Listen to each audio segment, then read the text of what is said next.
Welcome back to sports तक पाकिस्तान। मैं हूं अहमद रजवी, मेरे साथ जुड़े सामर यार। तो जनाब अब हम आपसे जुड़े हैं एक दिन के बाद। काफ़ी सारी रिपोर्ट्स जमा हुई हैं पाकिस्तान के हवाले से, इंडिया के हवाले से, ओवरऑल वर्ल्ड, बांग्लादेश के हवाले से, पाकिस्तानी बॉलर्स, न्यूजीलैंड के हवाले से काफ़ी सारी रिपोर्ट्स जमा हो चुकी हैं। तो वही आपके साथ शेयर करके स्टार्ट करते हैं नंबर वन खबर के साथ।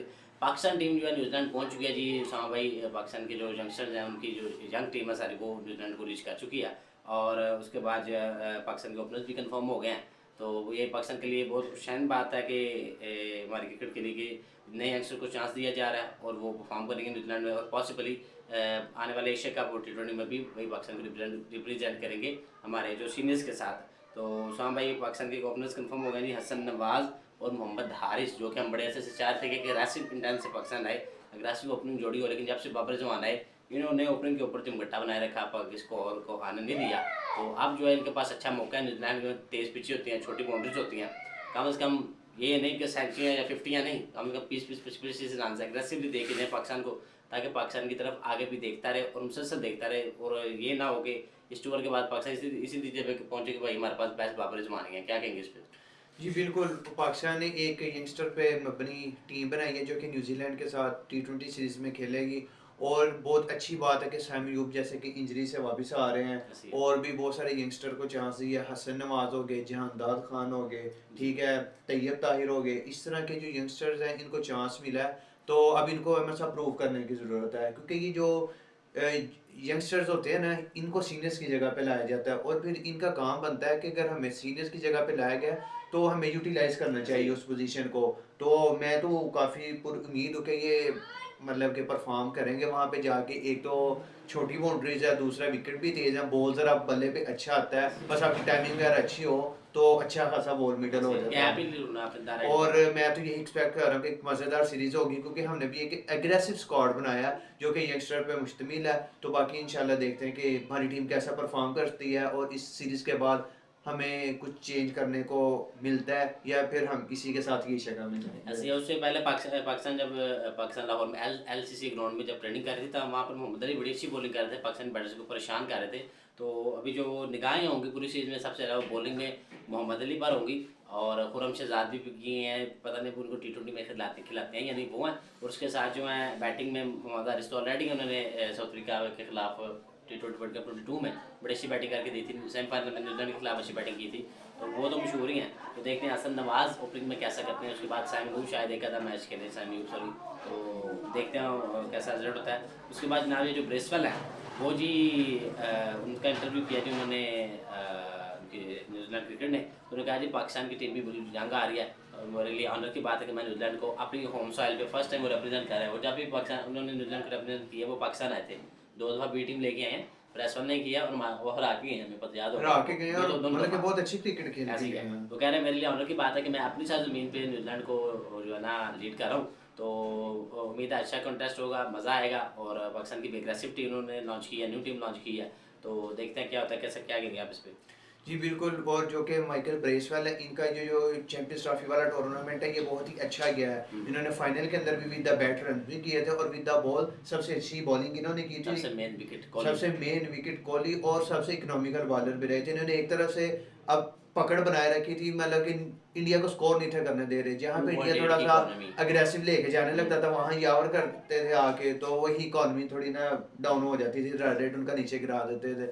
तो बिल्कुल अच्छी बात है कि एग्रेसिव कैप्टन है और एक अच्छे ऑलराउंडर है अहमद साहब, और ये अपनी टीम को लीड करेंगे, जैसा कि इन्होंने पाकिस्तान में भी 2 दफ़ा आके लीड किया है और अपनी टीम को एक विनिंग पोजीशन पे जितवा के गए थे ये। हाँ, तो अच्छा अच्छा अब कंट्रीब्यूट करते हैं। क्योंकि ये तो जो सीरीज हो रही है ये तो हो भी इनकी अपनी होम सॉइल पर रही है, तो मैं तो पूरी उम्मीद हूँ कि ये अच्छा करे। लेकिन उससे भी ज़्यादा मैं पूरी उम्मीद हूँ कि हमारी टीम जो यंगस्टर गए हैं वो परफॉर्म करें, ताकि हमारे यंगस्टर्स को भी आने का ऊपर मौका मिले, ताकि वो भी पाकिस्तान को बड़े मैचों में यूटिलाइज करके दे सके और एक ऐसी बात अच्छा है। रिप्रेजेंट करें। तो उम्मीद करते हैं कि ये अच्छा परफॉर्म करेंगे और पाकिस्तान पॉजिटिव रिजल्ट के साथ जो टीम है वो वापस आएगी इंशाल्लाह। उसके बाद ये नेशनल T20 का कापूस भाई आगाज़ होने जा रहा है। कल 14 तारीख है, कल से 14 मार्च कल से इसका आगाज़ होगा। काफ़ी लंबी छोटी टीमें लॉन्च की गई हैं जी PCB की तरफ से, और बहुत ज़्यादा मैचेज़ हैं। उसका शेड्यूल PCB की वेबसाइट पर भी है, गूगल पे भी है, क्रिकेट जो है क्रिक इन्फो पे भी है, क्रिकेट विकेट इंडिया हर जगह मिल जाता है, क्योंकि लंबे छोटे उनके स्क्वाड्स होते हैं और उनका ऐलान कर दिया गया है। और उसमें जनाब आपके सीनियर्स ने रेस्ट ले लिया, जिन्होंने भाग गए हैं जी। सीनियर्स कह रहे हैं हम नहीं खेलेंगे क्योंकि जी हम दिखाना वो ये चाह रहे हैं कि हम जो है ना वो यंगस्टर्स को मौका देना चाहें, लेकिन हकीकत इसके बरक्स है। वो हम यूज हमारे मुताबिक वो ये है कि जनाब क्योंकि यहाँ पे एक तो 10,000 मिल रहा है, दूसरा रोज़े हैं, तीसरा मैच ही कुछ इतना बड़ा टूर्नामेंट नहीं है, इतनी हाइप नहीं है, हाइप नहीं ये है। लोग कम ही हाँ, देखेंगे, व्यूअरशिप इसकी ना होने के मतलब बराबर ही है, अभी तो बहुत रमज़ान कम में है। कोई और टूर्नामेंट नहीं है, चलो देखा भी जाएगा, कुछ इतना खास तो होगा नहीं, लेकिन देखा जाएगा फिर इसमें पाकिस्तान में। उसके अलावा भी इसमें इतना वैल्यू नहीं है, जो मेन चीज़ है वैल्यू नहीं है इसकी। 10,000 रुपये मैच फीस मिल गई, जो भी पीसीबी ने जो चेंज करके इस बार फिक्स कर दिया कि मैक्सिमम जो मर्जी जिस कैटेगरी का मर्जी प्लेयर हो 10,000 रुपये देना चाहिए। तो भाई जैसे इंडिया ने अपने प्लेयर्स के साथ किया था न्यूजीलैंड सीरीज के बाद, कि भाई सबको रणजी खिलाई थी, हाँ, रोहित कोहली ने शर्मा, भी विराट तकरीबन कोहली, ऐसे ही विराट कोहली, रोहित शर्मा 10 से ऋषभ 12 साल पंत, बाद रणजी केएल ट्रॉफी राहुल, में ऐसे गए ही है। थे। तो इनको भी भाई प्रेशर होना चाहिए कि पाकिस्तान पर जोर डाले, टी20 में चाहे ना है, लेकिन इन्हें चाहिए कि कादरन ट्रॉफी खेलें, 4 डे क्रिकेट खेलें, आपका वो जो होता है प्रेसिडेंट कप होता है वनडे का, वो खेलें और परफॉर्म करके दोबारा वापस में। क्या कहेंगे इस पे? जी बिल्कुल, पाकिस्तान के जो मेन प्लेयर्स हैं इनको भी ये आके नेशनल टी20 कप खेलना चाहिए, क्योंकि इससे एक तो बंदे की फॉर्म अगर नहीं भी लगी होती तो बंदे की फॉर्म गेन हो सकती है, और ऐसे ही दूसरा बंदा क्रिकेट से इन टच रहता है। फिर जब बंदा काफ़ी देर बाद सीरीज के अंदर है साहब एकदम आएगा तो उस तरह फिर परफॉर्म नहीं हो सकता। ऐसे ही इंडिया ने ये बहुत अच्छा किया था कि जब वो बीजीटी हारे ऑस्ट्रेलिया से, न्यूजीलैंड से ऐसे। और होमल और जो न्यूजीलैंड से सीरीज हारे, उसके बाद उन्होंने अपने प्लेयर्स को कहा कि जो सीनियर है चाहे जूनियर हर कोई रणजी ट्रॉफी खेलेगा, ये उन्होंने क्राइटेरिया रख दिया। फिर हमें साहब विराट कोहली भी खेलते हुए नजर आए, रोहित शर्मा भी, बड़े बड़े मेन प्लेयर श्रेयस अय्यर, ये सारे हमें खेलते हुए नजर आए। ऐसे ही तो इससे ये फायदा हुआ कि जब वो चैंपियंस ट्रॉफी का टूर्नामेंट आया तो फिर हमें सब हर बंदे ने परफॉर्म किया, चाहे वो केएल राहुल की बात करें, चाहे वो नीचे से रविंद्रा जडेजा की, और हर बंदे ने परफॉर्म किया। श्रेयस अय्यर इंडिया के लिए हाईएस्ट स्कोर रहे हैं चैंपियंस ट्रॉफी में, हैरत और नहीं है। श्रेयस अय्यर ने भी हर मैच में अच्छा ऐसे किया ही है। है। तो इस तरह मतलब जब हम अपने नेशनल कप को प्रायोरिटीज देंगे ना, अपने कंट्री को प्रायोरिटीज देंगे, फिर हम सब परफॉर्मेंस भी खुद ब खुद ऐसे आएंगे, ही है। जैसे मैं इंडिया की खुद ब खुद आएंगे हर बात प्लेयर्स आपकी की। मैं काट रहा हूँ यहाँ पे, बात ठीक है आपकी कि पाकिस्तान फर्स्ट, पाकिस्तान को प्रायोरिटी देनी चाहिए, लेकिन मैं नहीं चाहता कि ये टी20 खेले। अगर ये इनका ये माइंडसेट है ना कि हम जूनियर्स को जगह दे रहे हैं, जूनियर्स को मौका दे रहे हैं, तो भाई ये फिर पीएसएल भी ना खेलें, क्योंकि इन्होंने देखना भाई पीएसएल लाखों रुपए में, सॉरी करोड़ों रुपए मिलते हैं पीएसएल से, एड्स के करोड़ों रुपए मिलते हैं। अगर इनको वाकई लगता है कि भाई आपने यंगस्टर्स को मौका देना है और आप चाहते हैं कि आपसे बेहतर खिलाड़ी हैं, तो आप पीएसएल भाई ना खेलें, सीधी सी बात है, क्योंकि इन्होंने यही करना है। क्योंकि अभी ये जो पाकिस्तान की टीम न्यूजीलैंड गई है, उसने बहुत धमाके थे करने, नहीं जाके सेंचुरियाँ तो मारने के भाई, इसके बाद पाकिस्तान की तरफ सोची ना, इन्होंने फिर जाके पीएसएल में परफॉर्म करना। आपका पीएसएल सबसे बड़ा प्लेटफॉर्म है, आपको याद होगा जितने भी आपके स्टार साहब हैं ऑलमोस्ट सारे पीएसएल आए हैं, शायद ही कोई होगा पीएसएल से नहीं गया, ऑलमोस्ट सारे जो पीएसएल में परफॉर्म करके नेशनल टीम में आए हैं, पाकिस्तान की जो नेशनल क्रिकेट टीम में। तो इन्होंने यही करना है, आगे पीएसएल आ रहे हैं, उन्होंने सोचा कि रमजान गुजर जाएगा, उसके बाद पीएसएल खेलेंगे, पीएसएल खेल के परफॉर्म करेंगे, वापस टीम में जगह बना लेंगे या कम से कम स्क्वाड में आ जाएंगे। बच्चे फेल होंगे तो हम खुद ही जगह मांगेंगे, ये भाई बुरी चीज़ है। और मैं ये हमारे जो सिलेक्टर है आकिब जावेद, उनसे उम्मीद करता हूँ कि जनाब वो इनकी जो पीएसएल की परफॉर्मेंस पे इनको पिक ना करें, और जो न्यू टीम भेजी गई है उनके साथ बेशक थोड़ा सा मिक्सअप करके, एक दो सीनियर जैसे बाबर हो गए, अच्छे खिलाड़ी हैं, गैप्स निकालते हैं, उनको चूज़ करके, या एक आधा और तो कम से कम जवान और बाबर इकट्ठे ना जाएं, दोनों में से एक जाए अगर जाना, अगर ज़रूरी समझे तो इनका मिक्सअप करके टीम लेके जाएं एशिया कप में, ताकि आपको एक्सपीरियंस भी मिले और उसके साथ जो यंगस्टर की जो हिटिंग है और जो उनकी एग्रेसिवनेस अप्रोच वो भी मिले, और पाकिस्तान को फ़ायदा हो इससे, और हमारी टीम जो है ना बेहतर परफॉर्म करे, लड़ के हारे, हारे जरूर, मतलब हार रही है, पहले भी हारी रही है, अब हारे तो लड़ के हारे, बुरी तरह ना हारे अब जैसे जैसे पहली बार। चैंपियंस ट्रॉफी का हमें साहब न्यूजीलैंड बेशक मैच हार गया, लेकिन वो लड़के हारा है ऐसे तो ही मजा आया चैंपियंस ऐसे ही ट्रॉफी का मैच देखने का। इस तरह की क्रिकेट हो, हमारी टीम हार जाए लेकिन लड़के हारे, लेकिन वन साइडेड ना हारे। इससे ये है कि जो फैंस होते हैं ना उनका हार्ट ब्रेक होता है, फिर वो क्रिकेट देखना छोड़ देते हैं। तो ये फिर पाकिस्तान ये डिजर्व नहीं करता कि पाकिस्तान वन साइडेड हमें सब मैच हारे। ऐसे ही है। हम अच्छी टीम और हम अच्छा डिजर्व करते हैं अपनी टीम ऐसे से। नॉर्मली तो भाई क्रिकेट तो हमारी 2023 के बाद से बर्बाद हो गई थी, जब वर्ल्ड कप खेल के आए थे ना जब वो हम। एशिया कप में इंडिया ने हाँ, हमें मारा था ना, ऐसे ही उसके बाद से हमारी क्रिकेट अप नहीं हुई, डाउन ही डेड हो हुई गया, है। डेड हो गया, स्वाय वो ऑस्ट्रेलिया और साउथ अफ्रीका वाली सीरीज है जहाँ पे पैसे विकेट से हमारे पेसर्स को हेल्प मिल गई, और ऑस्ट्रेलिया और साउथ अफ्रीका इतना एक्सपेक्ट नहीं कर रहे थे पाकिस्तान इतना अच्छा परफॉर्म कर जाएगा। ऊपर सैम बहुत अच्छा हमें ओपनिंग पर देगा, सैम ये बहुत अच्छा हमें स्टार्ट देगा हर जगह पे, जहाँ पे हमें फ़ायदा हुआ और आप वो सीरीज जीत गए। उससे हमारी टीम का जो टीम और जो हमारी कौम है उसका जो मोराल बहुत बूस्ट हुआ, जिससे ये उम्मीद लगी कि हम चैंपियंस ट्रॉफी जीतें। लेकिन बार हकीकत इसके खिलाफ थी कि जो सिलेक्शन हुई वो जीतने वाली थी नहीं।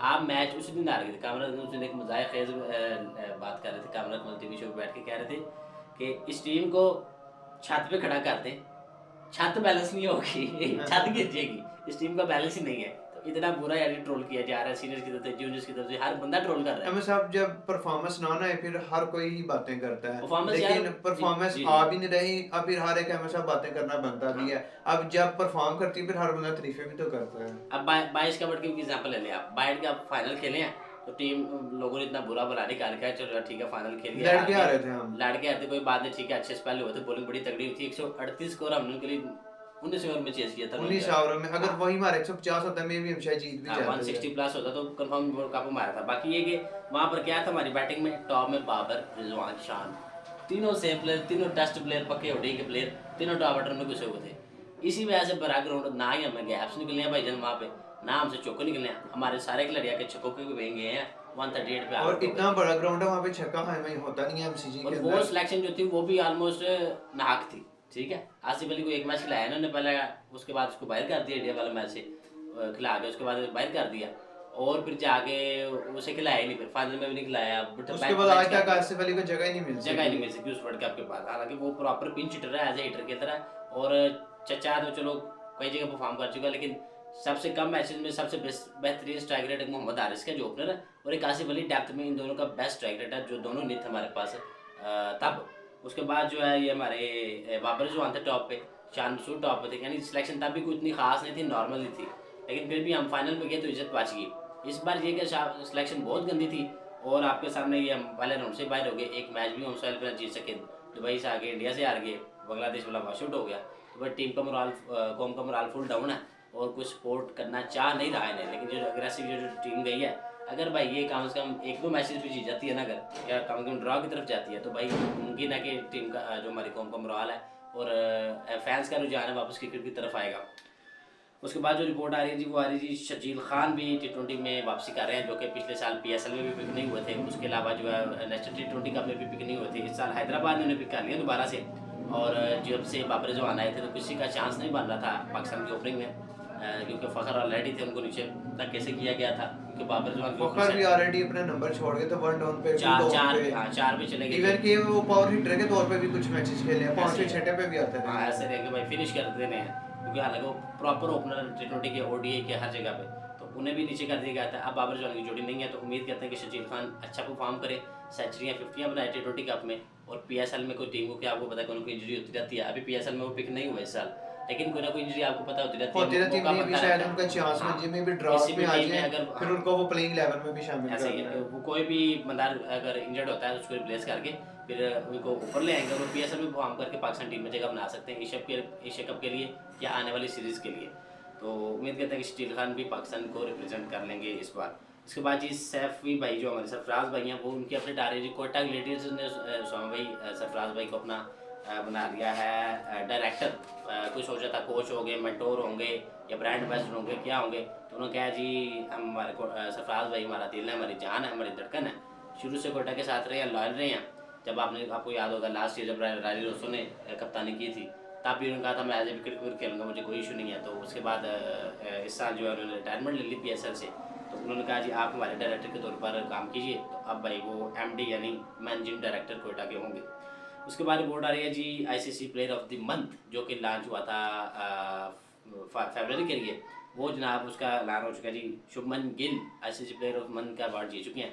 3 बंदे नॉमिनेट हुए थे, स्टीव स्मिथ, ये शुभमन गिल और रचिन रविंद्रा, तीनों बैटिंग और थोड़ी सी बॉलिंग जो ऑलराउंडर थे रचिन रविंद्रा थे, तो उसमें से शुभमन गिल ने जीत लिया जी, क्योंकि उसने 2 वैसे अगर मुझसे पूछा जाए ना, रचिन रविंद्रा और शुभमन गिल ये 2 ही कंटेंडर थे, स्टीव स्मिथ ने इतना कुछ खास किया नहीं था, उनको रन बहुत ज्यादा था, बेसिकली वो श्रीलंका में गए कि टेस्ट में भी रन करके आए थे। हाँ वो रन्स करके आए थे। लेकिन ICC की भी जो बात करें ना ICC इवेंट्स की, उसके अंदर रचिन रविंद्रा ने भी बहुत अच्छे किए, शुभमन गिल ने भी अच्छा किया, तो बेसिकली इन 2 की कंपटीशन था। स्टीव स्मिथ ने तो चलो सीरीज में रन बनाए थे ना, लेकिन बेसिकली वो तो ICC इवेंट्स की बेस के ऊपर, तो वो फिर शुभमन मंथ गिल होता है, उसमें अब इवेंट आ जाए या ना आए मैटर नहीं करता है, पूरे मंथ का डिटेल होती है, लेकिन मेरे हिसाब से, और अगर मैं संभा से भी बात करूँ तो वो भी ये कहेंगे कि रचिन रविंद्रा को होना चाहिए। हाँ रचिन रविंद्रा, क्योंकि वो player of the tournament back to back 2 सेंचुरियां भी मारी थी उन्होंने, बांग्लादेश के खिलाफ वहाँ पे पिंडी में, और लाहौर में उनके खिलाफ जो है साउथ अफ्रीका के खिलाफ बैक टू बैक सेंचुरियां मारी थी, विकेट्स भी ली, फील्डिंग में अच्छी करते हैं। वो आईब्रो पे बॉल लगने के बावजूद आके मैच खेल के 2 सेंचुरियां मारी उस बंदे ने,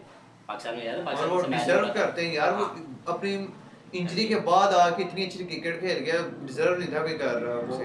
वही बंदे थे। बाकी ठीक है, अब शुभमन हो गया, अच्छी बैटिंग की उन्होंने भी, तो ठीक है, गुड, अच्छे बंदे को ही किया है। उसके बाद जी इंडिया का शेड्यूल थोड़ा सा आगे जी, उससे बात कर लेते हैं। आप ये देखें इनका कितना टफ शेड्यूल है। अभी इसमें मजीद ऐड होगा, ये सिर्फ ओडीआई का दो हज़ार अभी इसमें सताईस, टी20 टेस्ट वगैरह नहीं है। हाँ 27 वर्ल्ड कप तक 3 ओडीआईज खेलेंगे जी अगस्त में इंडिया, ठीक है, बांग्लादेश के खिलाफ। 3 ओडीआईज खेले जी ऑस्ट्रेलिया के खिलाफ, 3 खेलेंगे साउथ अफ्रीका के खिलाफ, 3 न्यूजीलैंड के खिलाफ, 3 जो है अफगानिस्तान के खिलाफ, 3 इंग्लैंड के खिलाफ, 3 वेस्ट इंडीज़ के खिलाफ, 3 न्यूजीलैंड के खिलाफ, और फिर 3 श्रीलंका के खिलाफ। ये जाके 26 के एंड तक। 27 का भी कुछ प्लान आया नहीं है, बना नहीं है, यानी 2 साल का प्लान बनता है बेसिकली। और 25 और 26 का प्लान कंप्लीट आ चुका है। 27 वर्ल्ड कप से पहले पहले ये इतने ज़्यादा ओडीआई जिन्होंने खेलने हैं, इसके अंदर कोई ना कोई इनकी टेस्ट सीरीज भी होगी, इनके डब्ल्यूटीसी का साइकिल भी होगा, सारा वो भी खेलेंगे। और उसके साथ साथ जो है ना आगे जाके ये जो है T20 वर्ल्ड कप भी आना है भाईजान, वो भी खेलना है उन्होंने। एशिया कप भी आना है, ओडीआई एशिया कप नहीं है इसमें अभी। तो अभी इसे ये देख लें, अभी इनको काउंट करें हम, 1 2 3 4 4 8 और 9 9 27 मैच भैया सीरीज लेंगे। तो पाकिस्तान को भी चाहिए कि इनसे सीखे इंडिया से। और पाकिस्तान इतनी को भी तकरीबन ये 2 2 3 3 महीने के अंदर गैप्स ना डालें, इनको ऐसी भी है। हर महीने कम से कम कोई ना कोई सीरीज रखनी चाहिए। चलो कभी 1 2 महीने का आ जाता गैप, लेकिन अमूमन जिस तरह इंडिया सीरीज खेलते हैं इनको भी इस तरह फाइनलाइज करनी चाहिए। एक तो प्लेयर्स को भी पता होगा, टफ रूटीन होगी, टफ शेड्यूलिंग होगी, ऐसी है। और एक तो प्रैक्टिस भी होगी, और दूसरा प्रेपरेशन अच्छी हो जाएगी। मैं तो जैसे इंडिया करता, पाकिस्तान को भी ऐसे ही मैं सीरीज से फाइनलाइज करनी चाहिए। मैं एक और चीज़ यहाँ पे ऐड करना चाहूँगा। आप ये देखना, पहला इनका सीरीज आ रही है बांग्लादेश के खिलाफ। बांग्लादेश के खिलाफ क्या क्या करेंगे? रोहित को देंगे रेस्ट, विराट को देंगे रेस्ट, या अपनी यंग टीम उतारेंगे सूर्य कुमार यादव की कैप्टनसी में, ठीक हो गया जी, sorry Shubman Gill vice captain के, शुभमन की कैप्टनसी में बी टीम उतारेंगे। ये अपनी शुभमन हो गया, मेन श्रेयस टीम अय्यर को हो सारी को गया। उतारें। तिलक वर्मा को अंदर ले आएंगे, वो ऊपर से यशस्वी जायसवाल को ले आएंगे, शुभमन गिल को ले आएंगे, इनको लेके आएंगे, ताकि ये हमारी दूसरी बेंच भी तैयार हो, बेंच तैयार हो। हम क्या करते हैं, जब वहाँ पे जा रहे हैं बॉबी बाबर खेल रहा है, हम बांग्लादेश जा रहे हैं बॉबी बाबर खेल रहा है, रिजवान खेल रहा है, हम जाके ऑस्ट्रेलिया से खेल रहे हैं, वहाँ बाबर रिजवान खेल रहे हैं। यार खिलाओ, इशू नहीं है, लेकिन छोटी टीमों के खिलाफ शेड्यूल टाइट करो।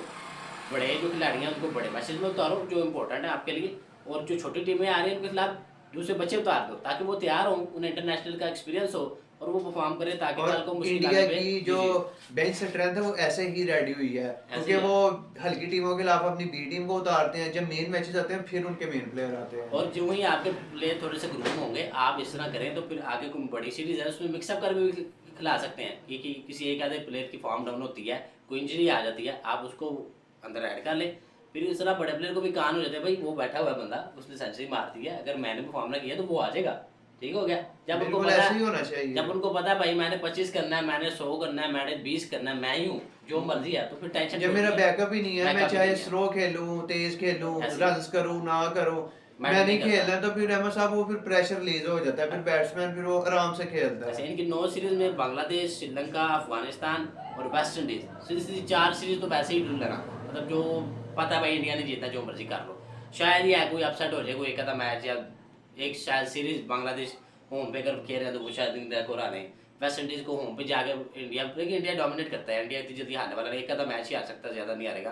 तो ये इस तरह होता है कि इन्होंने 4 जो है बड़ी रखी हैं, 5 सीरीज, और 5 बड़ी हैं, 4 छोटी सीरीज रखी हुई हैं, खुद ही जान के रखी हैं, ताकि इनके लिए आसानी हो, उनकी बी टीम भी जाए और जाके परफॉर्म करके जीते।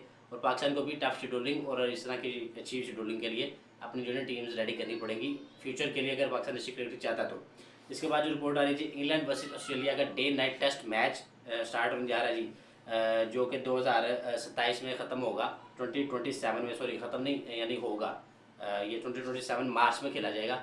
ये जनाब 1887 की याद में, जब इंडिया इंग्लैंड और ऑस्ट्रेलिया ने पहला मैच खेला था ना, टेस्ट हिस्ट्री का पहला टेस्ट मैच इंटरनेशनल, ये उसकी याद में खेला जा रहा है। आज तक इंग्लैंड ऑस्ट्रेलिया ने जो है ना एमसीबी में एमसीजी में कभी भी डे नाइट टेस्ट मैच नहीं खेला, तो ये पहली दफ़ा वहाँ खेलने जा रहे हैं, और एमसीजी भी first time day night test match host करने जा रहा है। तो ये 1887 की याद में खेला जा रहा है टेस्ट मैच, तो अच्छी बात है जी, उसको याद कर रहे हैं दोबारा, ये रिविजन करना चाह रहे हैं उसकी। तो देखते हैं जी क्या होता है, अच्छा मज़ा आएगा, इनका टेस्ट हमेशा अग्रेसिव होता है। वैसे तो इंग्लैंड जो ऑस्ट्रेलिया जाके हमेशा हारती है, अगर इनके हेड टू हेड स्टैट्स देखें तो ऑस्ट्रेलिया बहुत आ गया भाई, ऑस्ट्रेलिया बहुत आगे। अगर ऐसे ही। ऑस्ट्रेलिया 50 में जीता हुआ है तो ये कहीं 20-22 20 जीते मैच हैं। में, यानी तो बहुत 60-40 का हिसाब है, 60-40 का। जैसे पाकिस्तान इंडिया का कभी हुआ करता था, जब पाकिस्तान पीक पे था अपनी, 2010 तक भी पाकिस्तान के 75 मैच थे, तो इंडिया के सिर्फ 35 30 35 जीते होते अब थे। तकरीबन इंडिया 50-55 पे आ हाँ, गया तो वो होगा। मुसलसल जीतते ही आ रहे हैं ऐसे इवेंट्स में, इसलिए वो आगे नंबर आई जा रहा है उनका। और T20 में तो वो बहुत आगे हैं, तो उम्मीद करते हैं कि ये भी मैच अच्छा कॉन्टेस्ट होगा। उसके बाद ये जो फाइनल रिपोर्ट आ रही है जी, वो आ रही है बांग्लादेश। इनके ऑलराउंडर है महमूदुल्लाह, जो जनाब रिटायर हो चुके हैं इंटरनेशनल क्रिकेट से, जिनका शानदार लंबा चौड़ा तगड़ा कैरियर, जो कि बहरहाल बांग्लादेश के सबसे पुराने खिलाड़ी हैं और सबसे आखिर पे ही, शायद ही कोई इनसे पुराना हो टीम में जो भी खेल रहा हो, तो आखिर पे ही इन्होंने रिटायरमेंट का ऐलान किया। ये अभी जब चैम्पियंस ट्रॉफी एंड हुई, लास्ट मैच उन्होंने खेला, तो सॉरी बल्कि वॉश आउट हो गया था पाकिस्तान के खिलाफ लास्ट मैच। वॉश आउट हो हाँ, गया था जो रावलपिंडी में उससे हुआ पहले था। न्यूजीलैंड के खिलाफ खेला था इन्होंने मैच, पाकिस्तान का वॉश आउट हो गया। उसके बाद बांग्लादेश इतना उड़े का स्क्वाड जब किया, तो उनका नाम भी नहीं था अंदर, तो उन्होंने आके जी छोटी सी प्रेस रिलीज की और उन्होंने कहा जी मैं क्रिकेट से रिटायर हो रहा हूँ। देखा जाए इनका छोटा सा कैरियर, छोटा नहीं लंबा चौड़ा रहा है, लेकिन अग्रेसिव कैरियर रहा है, अच्छा कैरियर रहा है। जब भी आए हैं मैदान में, और जैसे हमारे पास शाहिद अफरीदी होते थे, हमें उम्मीद होती थी कि यार या तो फिनिश करके जाएंगे मैच, तो या अच्छा स्कोर करके जाएंगे, अच्छे स्ट्राइकर से खेलते रहे, बहुत तगड़ा खेलते रहे और मज़ा आता रहा इनकी क्रिकेट देखे। और पाकिस्तान बांग्लादेश के सबसे एजेड खिलाड़ियों में से एक हैं जो रिटायर हुए हैं, और लंबा चौड़ा कैरियर रहा है। आपको भी इंटरटेन करते रहे सोम भाई, जब आप भी देखते रहे मैच का। जी बिल्कुल, जब ये यंग आए थे टीम के अंदर तो इन्होंने बहुत ही एग्रेसिव बैटिंग करते थे, और कई दफ़ा कुछ अरसे के लिए ये बांग्लादेश की बैकबोन भी रह चुके हैं। ऐसे ही मुशफिकुर रहीम के साथ बहुत अच्छा बहुत खेला हुआ ज़्यादा इन्होंने। पार्टनरशिप इनकी। उसके बाद जब इनकी नई यंग टीम आई, फिर ऐसा ऐसा इन्होंने सीरीज भी कुछ स्किप करना शुरू कर दी, फिर ऐसा ऐसा ही उस तरह के मेन प्लेयर नहीं लेकिन रहे। हिटर के तौर पे लेकिन जो पास्ट में देखा जाए तो ये बैकबोन रह चुके हैं बांग्लादेश की, और बहुत अच्छे प्लेयर थे और अग्रेसिव भी खेलते थे और बॉलिंग भी कर लेते थे। एक मतलब कि कंप्लीट पैकेज था से बांग्लादेश की टीम के लिए। तो ओवरऑल उनका कैरियर अच्छा गया, बाकी बेस्ट ऑफ लक उनके लिए। और ये मुशफिक रहीम के जो है ना, मुशफिक रहीम और ये सबसे पुराने थे। अब मुशफिक जो टीम में ओल्डेस्ट हो गए हैं, इशाद के भी चले गए हैं, और ये मुशफिक रहीम और महमूदुल्लाह ये दोनों सांडू शरीफ हैं। अच्छा। इनके घर में शादी हुई है, 2 बहनें, इनकी शादी यानी जो 2 बहनें हैं, एक महमूदुल्लाह की तरफ है और एक मुशफिक भाई की तरफ है, तो दोनों सांडू सांडू हैं। तो एक सांडू निकल गया मंगालियों से, एक रह गए हैं, और मुझे लग रहा है कि बड़ी याद है यार, ये एशिया कप के बाद में मुशफिक की बात हो हाँ, जाएगी। मुझे लगता है मुशफिकुर रहीम भी रिटायरमेंट दे देंगे तो बस एशिया उनका कप भी ही है, कैरियर, इनका भी एशिया कप ही है, बस इससे कैरियर आगे होने वाला है। शायद ही है वो खेल जस्ता है इसका वर्ल्ड कप, बहुत मुश्किल है। बहुत मुश्किल बुढ़े है। हो गए हैं, चिट्टे बाल आ गए हैं, बस अब कीपिंग भी पूरी सी होती है, बैटिंग भी इतनी होती नहीं उनसे। तो उम्मीद करते हैं जी इनको, उनका कैरियर भी अच्छे एंड पे हो, और वो आप बांग्लादेश के ओल्डेस्ट खिलाड़ी हैं। तो उम्मीद करते हैं कि आज का शो आपको आया होगा पसंद, अगर आया पसंद तो वीडियो को कीजिए लाइक, चैनल को कीजिए सब्सक्राइब, और स्पोर्ट्स तक पाकिस्तान को इंस्टाग्राम और फेसबुक पर फॉलो कर लीजिए। कोई क्वेश्चन हो तो इंस्टाग्राम पर उसामा भाई मुझे भेजिएगा, हम दोनों का इंस्टा डिस्क्रिप्शन में मौजूद है। तब तक के लिए अपना रखिए ख्याल, अल्लाह हाफिज़।